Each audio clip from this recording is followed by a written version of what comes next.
What's up everybody, GenEx Dividend Investor here. In this valuable video I tell you about the 3 stages that every dividend investor goes through, something that should help you build your portfolio better as you push for retirement. But first I want to shout out the folks who've just joined me as GenEx channel partners. So thank yous go out to Richard Mariano, Lance Dick, and Omar. I originally was going to wait to do shoutouts until people had gotten to the year mark of being channel partners, but since I just started offering this new service I figured I'd thank the OG signups. I'll tell you more about my channel partner program at the end of this video, but now I want to briefly talk about money and health and retirement. Feel free to use the timestamp on screen if you want to jump straight to the section where I start talking about the 3 stages, but I recommend you don't skip ahead. Now most of you know that I'm super passionate about getting everyone to invest because investing has been such a positive game changer for my life. And not only does it help my financial health, but investing also improves my mental health.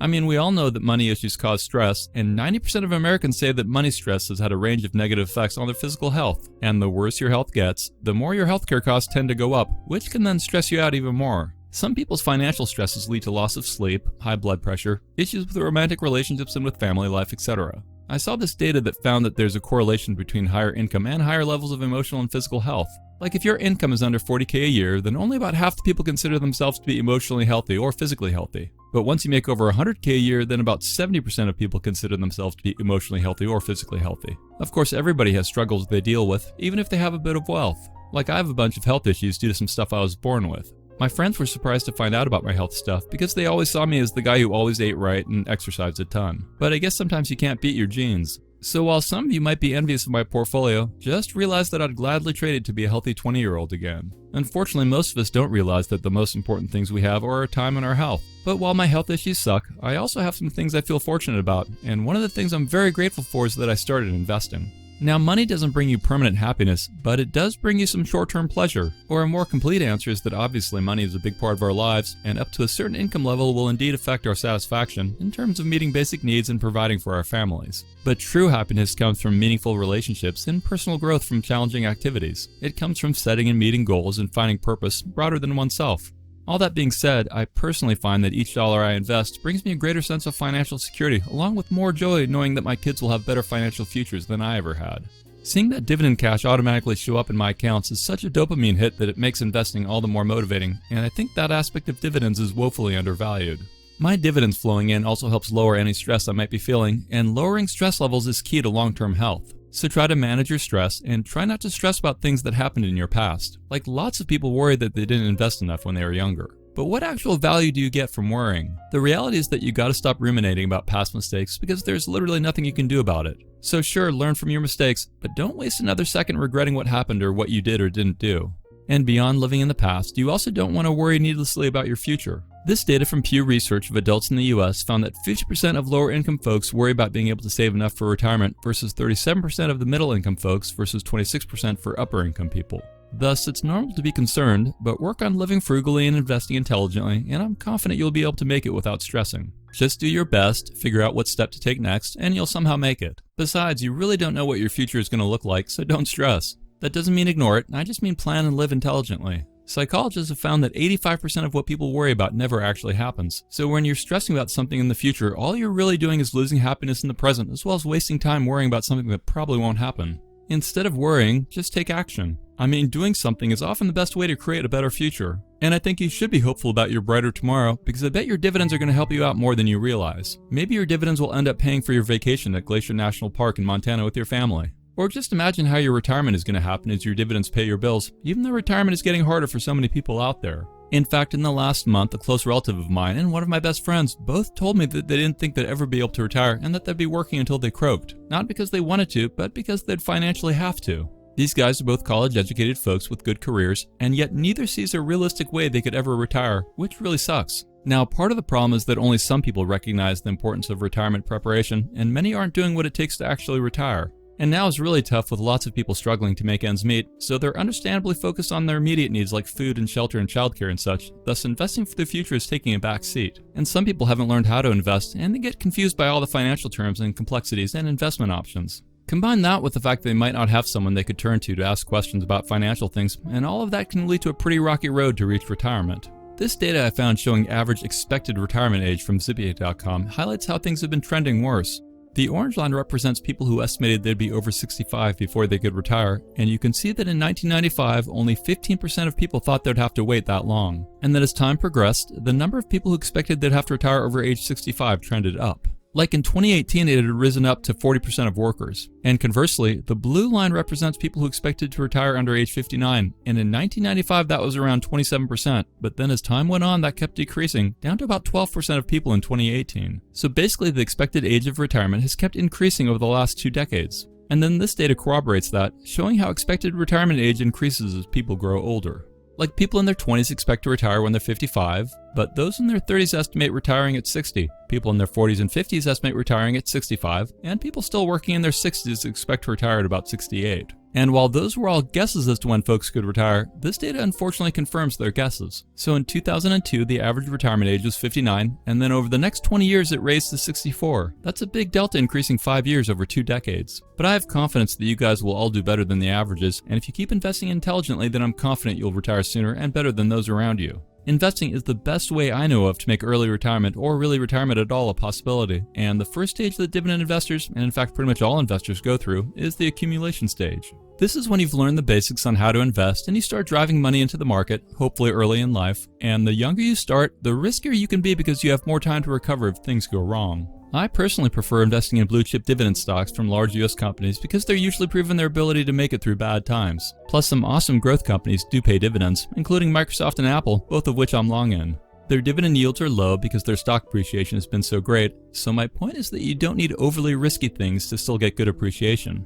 Like you don't need to invest in altcoins or unproven IPOs in order to do well in the long run. I mean, sure, you can invest in things with more risk because more risk can mean more reward, but it also usually means more loss. So the question you want to ask yourself is, how risky do you want to be with your investing as you accumulate assets? Using a baseball analogy, do you want to be someone who hits a lot of singles and slowly scores, or do you want to be someone who swings for the fences but strikes out more with an occasional home run? You can also do a little of each. Like I tend to limit my super risky stuff to be less than 5% of my investments because I'm more of a guy who just wants to keep getting on base. I've become that way because most of my riskier things I've invested in over the years tended to go belly up.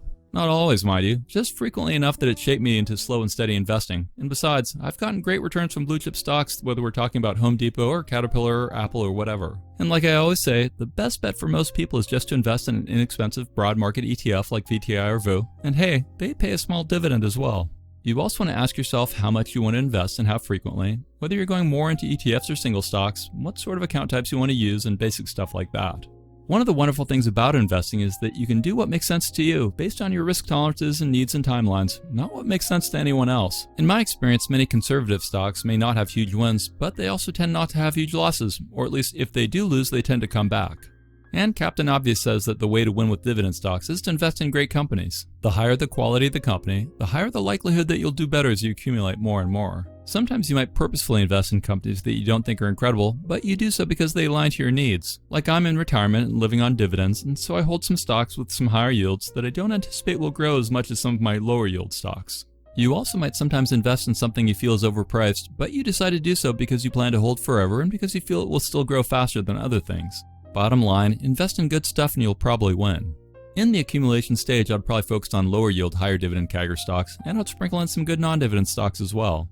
Good companies are ones that are growing and have products and services that people want in all economic cycles and are ones that manage their debt and have persisted through bad times. Bad or risky companies often have unproven track records or might be drowning in debt, or might have declining revenues and profits and stuff like that. Of course, there's always diamonds in the rough, and so there'll be new unproven companies that end up doing great, and some will even turn out to be the next Amazon or Microsoft or whatever. Thus, allocating some percentage of your investable assets into unproven companies you really believe in might be something you end up doing as well. Anyway, in this accumulation stage, you should be getting into the habit of investing, and hopefully you're also learning to live within a budget. Unfortunately, many folks don't actively learn about investing, nor do they focus enough on their financial future. And I get it, a lot of especially younger folks are thinking about the weekend, about partying, video games, dating, whatever, and some of that is good and healthy. This data I found says that 3 out of 4 Gen Zers would rather have a better quality of life than extra money in the bank. And 2/3 of Gen Zers say that they're only interested in finances as a way to support their other interests in life. My first thought is that I get it, and that balancing your quality of life versus your savings and investments is important, but be careful if you're swinging too far in either direction and neglecting the other side.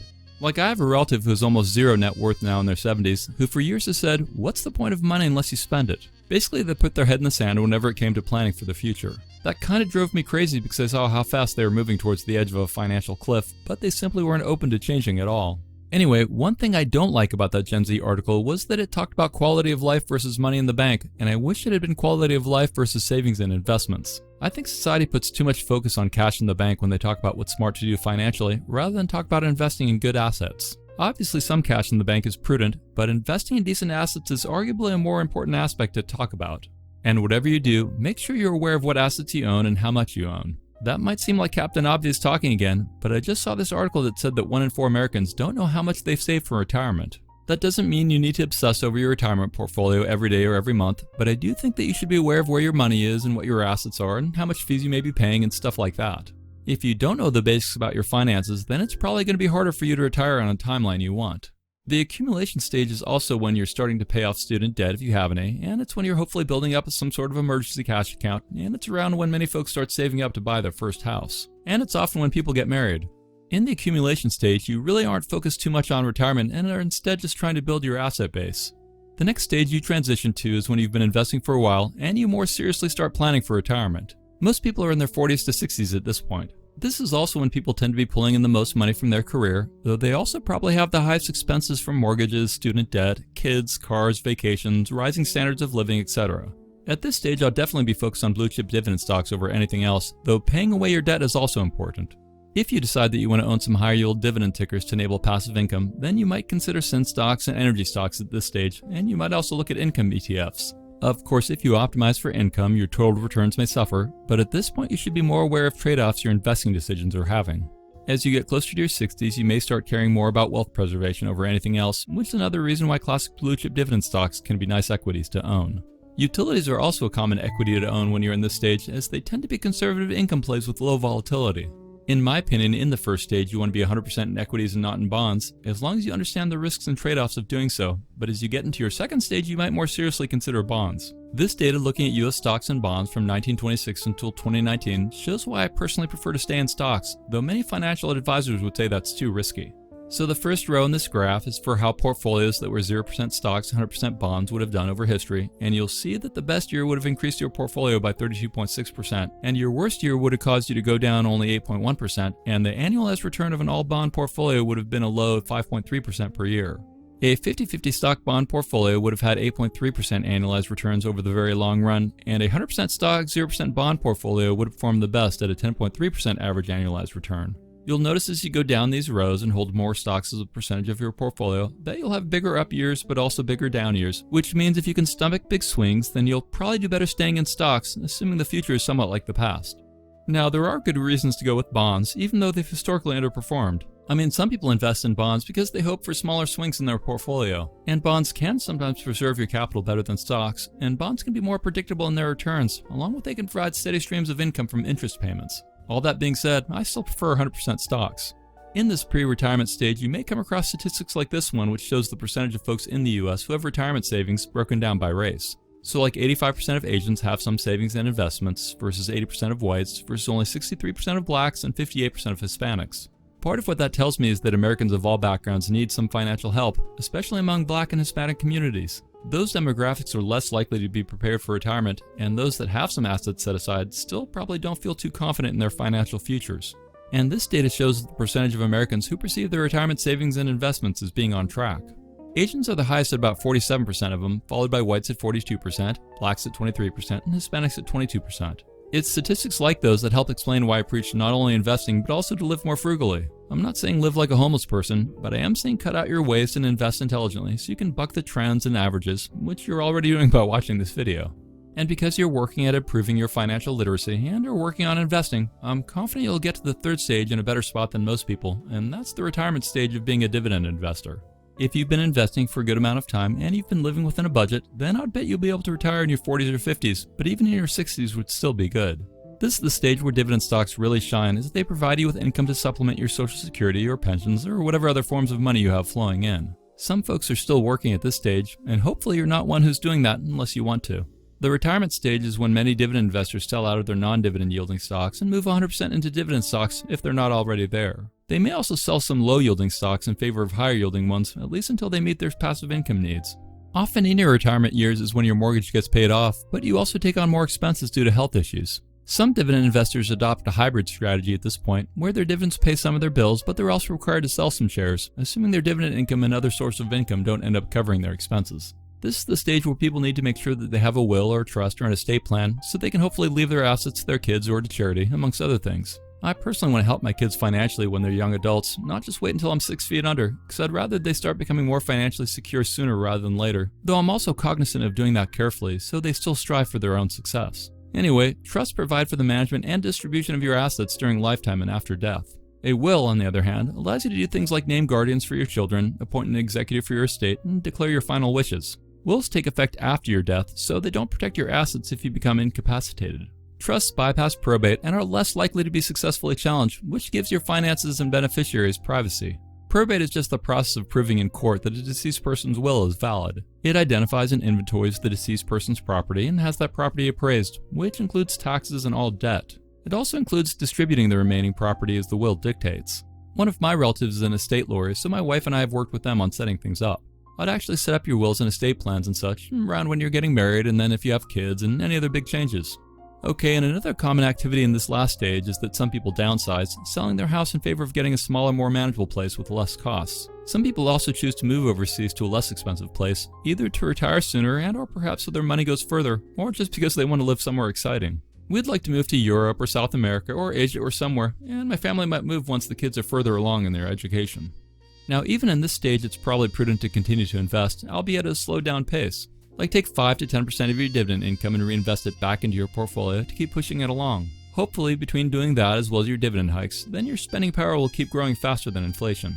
Plus, my guess is that there'll be more and more life-extending technologies invented as time goes on, so who knows, we may all live another 100 years, and so continuing to push for your portfolio's growth is prudent. And that's another reason why I hate the classic 4% portfolio selling rule in retirement. I mean, the last thing I want to be worried about is living too long and outliving my portfolio.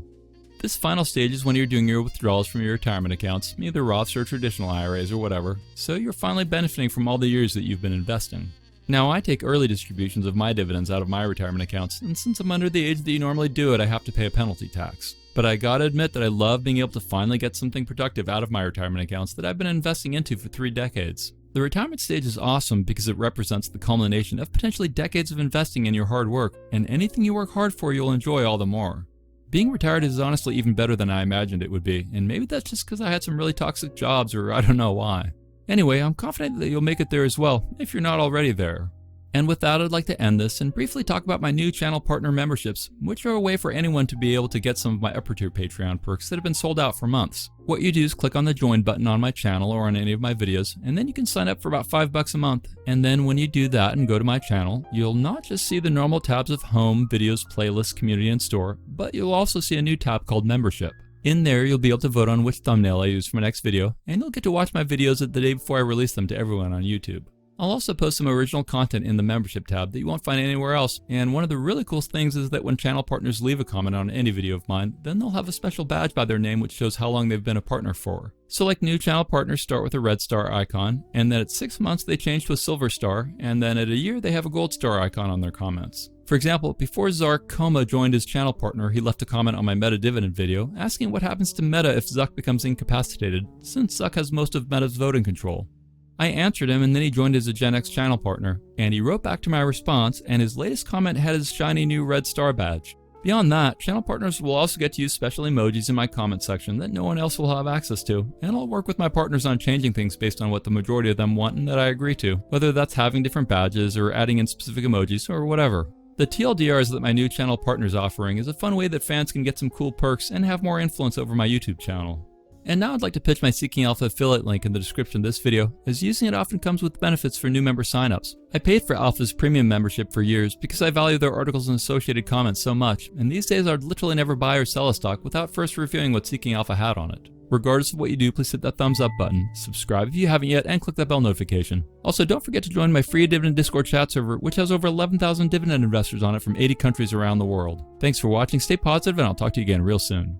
Remember, I'm not a financial advisor and my videos are for entertainment and inspirational purposes only. Investing of any kind involves risk. I'm only sharing my opinions with no guarantee of gains or losses on investments.